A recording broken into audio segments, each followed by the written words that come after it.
So other than like using or having multiple apps, do you have any other tips for drivers? Yeah, I would say that with Shipt, because you have to, like, in order to get a lot of offers and get strong ratings, you have to shop for customers and get those matches. Especially when you're starting out, not getting a lot of offers because you don't have those matches built up. When you start Shipt, I would recommend doing it part-time. Don't go like full head on, because like you can't really depend on it when you first start. After you've maybe got a couple hundred orders and maybe you've gotten, I don't know, 50 plus matches, got a ton of ratings. You can see you've gotten like 50 plus 5-star ratings.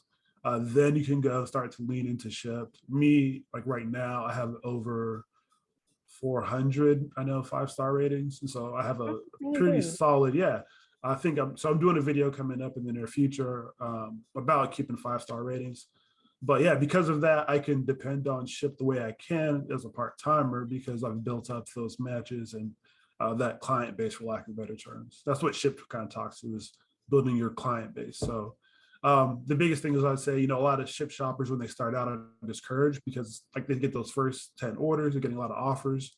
And then after that, they stop getting offers so frequently.